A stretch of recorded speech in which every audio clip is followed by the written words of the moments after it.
नमस्कार, प्राइम उत्तर प्रदेश देख रहे हैं आप। मैं हूं आपके साथ रामकृष्ण शुक्ला। देश में 17वीं लोकसभा का चुनाव होना है। ऐसे में सभी पार्टियां चुनावी तैयारियों में जुटी हुई हैं। अभी चुनावी तिथियों को घोषणा नहीं की गई है, लेकिन चुनावी सरगर्मियां तेज हो गई हैं। इसी क्रम में बस्ती में अभी तक केवल समाजवादी पार्टी ने ही अपने प्रत्याशी घोषित किए हैं। बाकी अन्य किसी भी राजनीतिक दलों ने प्रत्याशियों का ऐलान नहीं किया है। इस सीट पर हमारे संवाददाता ने वहां के लोगों से बात कर चुनावी माहौल को जाना। हमारा सांसद कैसा? ईमानदार हो, अच्छा हो, चरित्रवान हो और जो है देश की प्रगति करे। हमारा सांसद लोकल जो ईमानदारी से काम करे और लोकल व्यवस्था करे। सर एमपी ऐसा होना चाहिए जो सदन में रोजगार की बात कर सके, हमारे लिए हमारे सुख दुख में साथ आए जो है और क्षेत्र का विकास करें। देश में सबसे बड़ी समस्याएं है कि जो सुरक्षा को लेके जो माहौल बना हुआ है और राष्ट्र प्रथम हो, ऐसा सांसद होना चाहिए। अपने पर्सनल फायदा ना देके या अपना क्षेत्रवाद ना देके, बल्कि देश के राष्ट्र के बारे में सोचे, क्योंकि पहले हमारा देश है, उसके बाद सब कुछ है। हमारा सांसद कैसा हो, इसी को लेकर प्राइम टीवी उत्तर प्रदेश बस्ती में इस वक्त मौजूद है, जो कि हम आपको बताते चले लोकसभा चुनाव करीब है। इसी बीच सारी पार्टियां अपनी अपनी कमर कस चुकी हैं। हम आपको बताते चलें कि समाजवादी पार्टी ने यहां से अपनी उम्मीदवार घोषित किया है, जो कि पूर्व कैबिनेट मंत्री रहे रामप्रसाद चौधरी के ऊपर समाजवादी पार्टी ने अपना विश्वास जताया है। और आपको बताते चलें कि यहाँ लोकसभा 61-82 से 10 सालों से बीजेपी से सांसद रहे हरीश द्विवेदी यहाँ से मौजूदा सांसद है इस वक्त। हमने जब बस्ती की जनता से जब मैंने पूछा कि आपका सांसद कैसा हो, कि बस्ती की जनता ने बताया मेरा सांसद वो हो कि सांसद भवन में विकास की बात कर सके और रोजगार की बात कर सके और किसानों के हित के लिए बात कर सके। हमारे साथ आप बने रहिए। Mohammad TV, prime TV, Uttar Pradesh, बस्ती। उधर कौशाम्बी में पटाखा फैक्ट्री ब्लास्ट कांड में सभी मृतकों के शवों का पोस्टमार्टम कराने के बाद परिजनों को सौंप दिया गया, जिसमें सरकार की ओर से दिए जा रहे 2-2 लाख रुपए मुआवजे दिए जाने पर परिजनों में नाराजगी दिखी और मृतक के परिजनों ने 5-5 लाख रुपए देने की मांग की है, जिसे लेकर परिजन काफी देर तक हंगामा करते नजर आए। मामले की जानकारी जब अफसरों को हुई तो वो पीड़ित परिजनों के मुलाकात के लिए पहुंचे। उन्होंने आश्वासन दिया कि उनकी मांगों को सरकार के पास भेजा जाएगा और जल्द ही मृतक के परिजनों को 5-5 लाख रुपए मुआवजा और अन्य सरकारी सहायता भी दी जाएगी। भूमि सरकारी हम इनसे आच्छादित करने की कोशिश करेंगे को अधिकतम लाभ दिलाया जाए। सर यहाँ पर जो परिजन थे वो यहाँ स्थानीय पुलिस पर लापरवाही का आरोप ये कह रहे थे कि पैसा लेकर क्या नाम से फैक्ट्री चलवा। नहीं, ऐसा नहीं है। अभी हम लोग इसकी विस्तृत जांच भी करने वाले हैं। एक कमेटी गठित है, उसकी विस्तृत जांच करेंगे। उसमें जो दोषी होगा उस पर भी कार्रवाई होगी। और इसका लाइसेंस वैध था और वो 31 मार्च 27 तक वैध था, इलीगल नहीं था और सेफ साइड में था। इसकी जांच भी होती रही है अलग अलग समय पे, तो ऐसी कोई बात नहीं है। और अगर जो जांच में कोई ऐसे तथ्य संज्ञान में आएंगे तो तदनुसार कार्रवाई की जाएगी। एफआईआर में जिक्र है कि पटाखा फैक्ट्री में सुरक्षा के तमाम मानकों को दरकिनार किया गया है। हाँ, ये एफआईआर का है, लेकिन ऐसा नहीं था। उसमें बीच बीच में बताया आपको चेकिंग होती रही है, सुरक्षा के मानक उपाय थे, लेकिन कोई ये अचानक लापरवाही किसी के द्वारा हुई है जैसे समझ में आ रहा है। क्या मांग है आपकी? 5 लाख पैसा मुआवजा चाहिए भाई। जब तक हमारी मांग नहीं पूरी होगी ये मिट्टी नहीं यहाँ से उठेगी भैया। क्या मांग कर रहे हैं? मांग क्या है, सबके शादी ब्याह हो जाए, जितने दे देंगे सरकार स्मार्ट कार्ड के लिए। और जो कॉलोनी आदमी को नहीं आए वो भी बन जानी चाहिए भाई। 2 लाख रुपये में कौन शादी ब्याह कर लेता है 2 लाख में? नहीं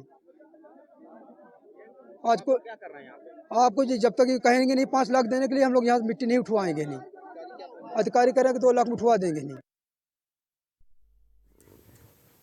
और इस वक्त बड़ी खबर आ रही है प्राइम टीवी पर, जहां आपको बता दें कि लखनऊ से एनडीए विधायकों की बैठक जारी है। बड़ी खबर लखनऊ से आप तक पहुंचा रहे हैं। राज्यसभा चुनाव के मद्देनजर ये बैठक लोक भवन में जारी है और लगातार एनडीए के एमएलएज इस बैठक में शामिल हैं और चर्चा चल रही है सीएम योगी आदित्यनाथ के नेतृत्व में। और सीएम योगी ने डेमो वोट डालकर दिखाया है कि किस तरीके से कल राज्यसभा चुनाव में वोट डालने हैं। इसे लेकर ये बैठक चल रही है और बाकायदा वोट डालते हुए योगी आदित्यनाथ ने तमाम विधायकों को दिखाया है। तो ये इस वक्त की बड़ी खबर लखनऊ से अब तक पहुंचा रहे। लोक भवन में ये अहम मीटिंग चल रही है जिसमें एनडीए विधायक शामिल हैं योगी आदित्यनाथ के नेतृत्व में और डेमो वोट डालकर सीएम योगी आदित्यनाथ ने दिखाया है। ये बड़ी खबर इस वक्त की लखनऊ से आप तक पहुंचा रहे हैं। कल यूपी में 10 सीटों पर चुनाव होने हैं राज्यसभा के, उसे लेकर तैयारियां तेज हैं एनडीए की ओर से भी।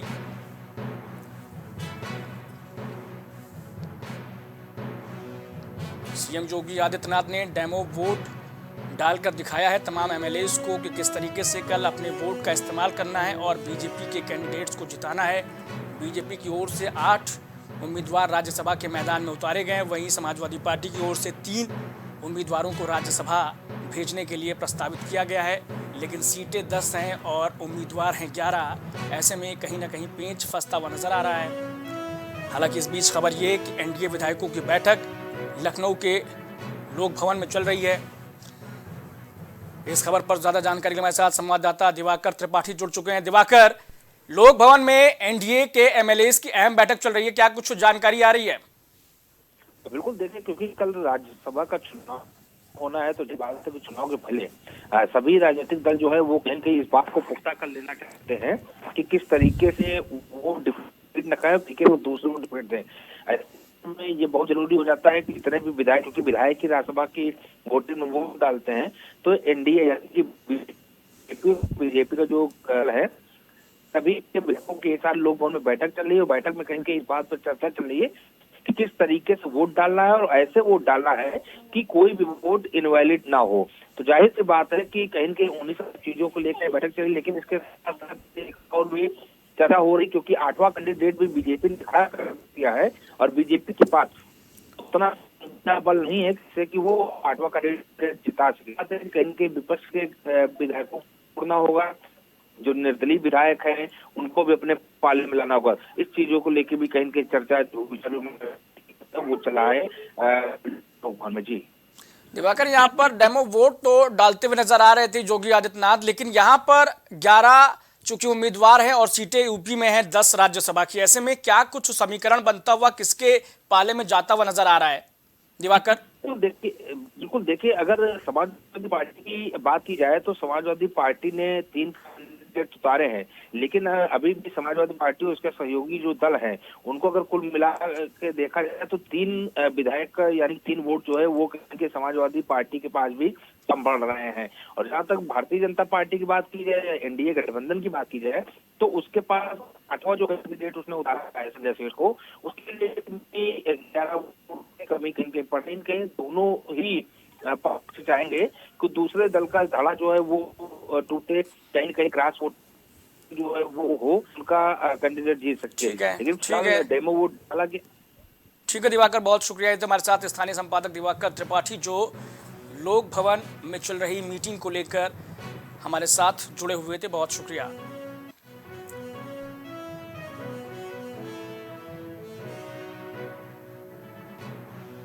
और बड़ी खबर इस वक्त आ रही, समाजवादी पार्टी के कई विधायक बैठक में नहीं पहुंचे। इस वक्त की बड़ी खबर समाजवादी पार्टी के विधायकों से जुड़ी हुई, अंबेडकर नगर से विधायक राकेश पांडे बैठक में नहीं पहुंचे हैं। ये बड़ी खबर इस वक्त की। राज्यसभा चुनाव से पहले ये बड़ी हलचल, कौशाम्बी से विधायक पूजा पाल भी शामिल नहीं हुई हैं इस मीटिंग में। ये बड़ी खबर दिखा रहे हैं अब तक के, जहां अमेठी से विधायक महाराजी देवी भी बैठक में शामिल नहीं हुई हैं और कई एमएलएस, कालपी से विधायक विनोद चतुर्वेदी भी नदारद रहे भी इस मीटिंग से।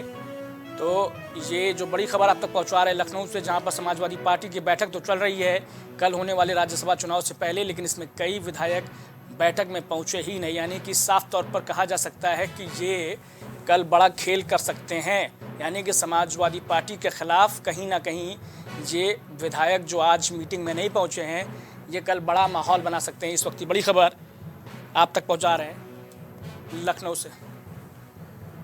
दिवाकर हमारे साथ फोन लाइन पर मौजूद है, हमारे स्थानीय संपादक। दिवाकर, समाजवादी पार्टी की ये मीटिंग चल रही है, इसमें कई विधायक नहीं पहुंचे हुए, क्या संदेश जा रहा है?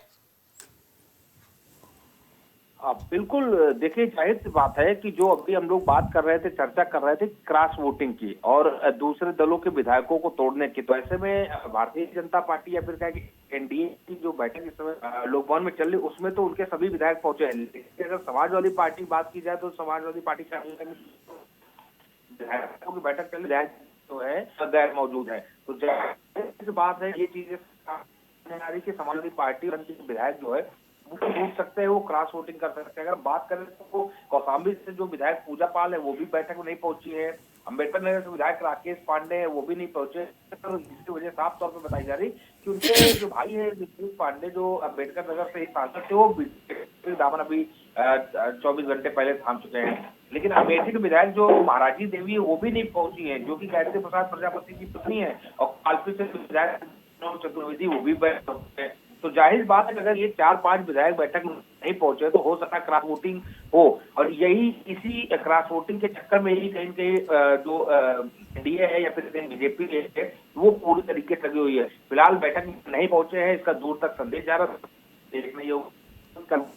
में क्या। तो दिवाकर, क्या माना जाए कि ये जो एमएलए समाजवादी पार्टी के बैठक में नहीं पहुंचे हैं, क्या एनडीए इनसे कनेक्शन साधने की कोशिश कर रही है? दिवाकर, बिल्कुल देखिए, कनेक्शन साधने की कोशिश नहीं कर रही है, बल्कि कनेक्शन कहीं न कहीं साध चुकी है। इनसे कहीं न कहीं वार्ता चर्चा जो है वो हो चुकी है, और यही वजह है कि ये अभी भी नहीं पहुंचे हैं बैठक में। देखिए, इसके पीछे साफ वजह है कि अगर हम अम्बेडकर नगर में बात करें कि राकेश पांडे की बात करें तो उनके भाई रितेश पांडे बीजेपी का दामन थाम चुके हैं, जो सांसद हैं अम्बेडकर नगर बसपा से।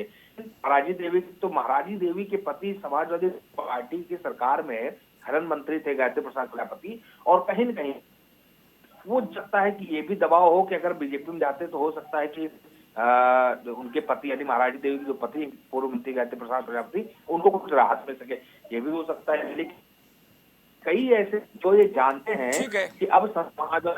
ठीक है दिवाकर, बहुत शुक्रिया हमारे साथ जुड़ने के लिए। तो ये देखिए ताना बुना किस तरीके से बुना जा रहा है कि समाजवादी पार्टी की बैठक चल रही है एमएलएस की, तमाम विधायकों के राज्यसभा चुनाव से पहले, और उससे पहले देखिए समाजवादी पार्टी के 4 से 5 विधायक इस बैठक में नहीं पहुंचे हैं।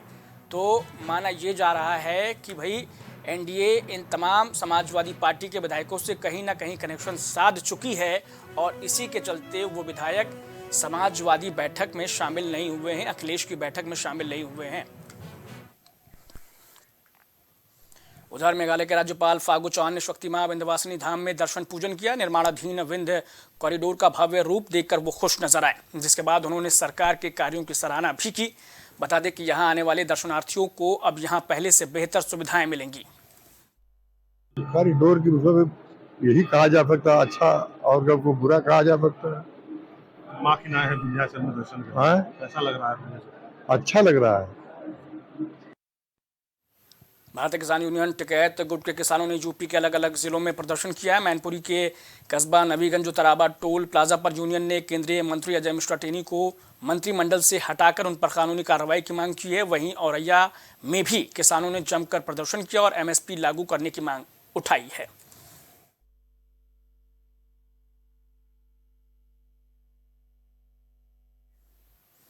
उधर मथुरा में राष्ट्रीय स्वयंसेवक संघ संपर्क विभाग मथुरा महानगर के तत्वाधान में समान नागरिक संहिता पर आयोजित गोष्ठी में मुख्य वक्ता विभाग प्रचारक अरुण पांचजन्य ने बताया कि समान नागरिक संहिता के लागू होने से विभिन्न धर्मों के वैवाहिक रीति रिवाजों पर कोई असर नहीं पड़ेगा। यह कानून जनजातियों के रीति रिवाजों को प्रभावित नहीं करेगा।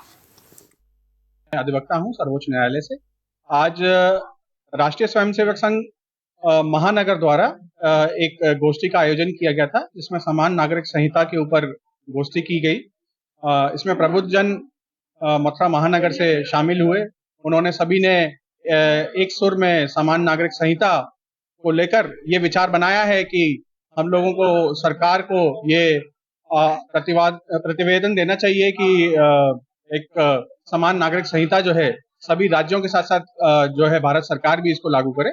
तो इसको लेकर अभी चर्चा हुई है और आगे भी ऐसी चर्चाएं होती रहेंगी। इसी के साथ धन्यवाद। इन बेटियों की जो कम उम्र में शादियां कर देते हैं उसको लेकर तो समानता के अधिकार पर एक गोष्ठी है कि जैसे कि सभी के साथ समान व्यवहार होना चाहिए, चाहे वो किसी भी कास्ट का हो, कोई भी हो, जाति धर्म कोई किसी भी जाति से हो। पर उसके साथ जैसे बहन बेटियों की 18 से 21 साल की उम्र है तो सभी में यही लागू होनी चाहिए कि 18 साल ही उनकी उम्र होनी चाहिए बेटियों की। और जैसे कि उनको बहुत सारे शोषण होते हैं बेटियों के प्रति या माता या मतलब जो भी है हमारी जो मातृशक्ति है या कोई भी नागरिक हो उसके साथ समानता का व्यवहार होना चाहिए। तो मैं चाहती हूँ कि इसमें बहनें भी बढ़ चढ़ के आएं और अपने बच्चों को हम वो संस्कार डालें कि उन संस्कारों से वो भटके नहीं, जो आजकल भटक रहे हैं और अदर मतलब अपने समाज को छोड़ के दूसरे समाज की तरफ अगर जो उनका मुख मुड़ रहा है, तो उससे उनको जो है इस बात से अवगत कराना होगा कि ये सब नहीं होना चाहिए। और आजकल एक संस्कार और दिया जाना चाहिए कि बच्चे आजकल बहुत जल्दी लव इन रिलेशनशिप में जा रहे हैं, ये फोनों से जो कुछ सीख रहे हैं। बच्चों को पहली बात तो 15 साल से पहले जो है फोन देना ही नहीं चाहिए। अगर पढ़ाई के लिए अगर देना भी पड़ रहा है तो उस पर ध्यान रखें कि हमें हमारे बच्चे किस टाइप उसमें जा रहे हैं। ये बातें सब सज्जनों को मालूम हो, जिससे समाज में एक वातावरण बने और सरकार को उस कानून को लागू करने में आसानी हो, क्योंकि हमारे कुछ तथाकथित लोग हैं इस कानून के प्रति गलत अवधारणा दे रहे हैं और उस कानून को गलत बताने की कोशिश कर रहे हैं। तो हम इन गोष्ठियों के माध्यम से ये हम बताना चाह रहे हैं कि ये जो कानून लागू कर रहे हैं ये देश हित में है, देश को बचाने के लिए है। देश में एक समान कानून लागू होगा तो हमारा जो राष्ट्र है वो उन्नति के पथ पर चलेगा। इसीलिए ऐसी गोष्ठियों का अमृत भारत स्टेशन के तहत देश के 554 रेलवे स्टेशनों का कायाकल्प किया गया। इसी क्रम में गोंडा स्टेशन का भी कायाकल्प हुआ। इस दौरान गोंडा सांसद कीर्तिवर्धन सिंह समेत तमाम लोग मौजूद रहे। बता दें कि 49 करोड़ की लागत से गोंडा स्टेशन का यात्री सुविधाएं एवं आधुनिकीकरण का कार्य किया गया है। तो इस बुलेटिन में इतना है, लेकिन देश दुनिया की तमाम बड़ी और अहम खबरों के लिए बने रहिए प्राइम टीवी पर।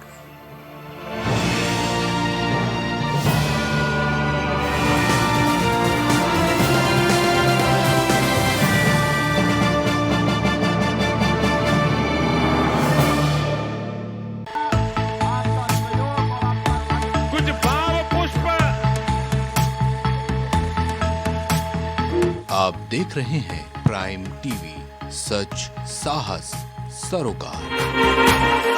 प्रधानमंत्री श्री नरेंद्र मोदी का संकल्प है कि देश का हर नागरिक पोषित, सशक्त और समर्थ बने। जब पूरा विश्व इस सदी की सबसे बड़ी महामारी कोविड-19 से जूझ रहा था, उस दौरान प्रधानमंत्री श्री नरेंद्र मोदी जी के नेतृत्व में भारत सरकार ने प्रधानमंत्री गरीब कल्याण अन्न योजना का संचालन कर देश के गरीबों की खाद्य सुरक्षा सुनिश्चित की। इसी संवेदनशीलता को जारी रखते हुए आज 80 करोड़ से भी ज्यादा लोगों को मुफ्त अनाज दिया जा रहा है। सभी को अनाज, पोषित समाज। अगर आप करना चाहते हैं अपने बिजनेस को प्रमोट, तो इसके लिए आपको चाहिए होगा एक सपोर्ट। बेहतर स्क्रिप्ट, शानदार ग्राफिक्स, बेहतर विजुअल, दिखाएंगे कमाल, जानकारी पहुंचेगी जन जन तक, आपका काम करेगा धमाल। इन सभी चीजों के लिए अब ना हो परेशान। Brand promotion, motion designing and video editing, 2D और 3D animation, television telecasting, social media works, script writing जैसे कामों के लिए आज ही कांटेक्ट करें 9267925186 पर। इसी के साथ ही आप हमें जीमेल भी कर सकते हैं vikasproduction.gfx@gmail.com पर।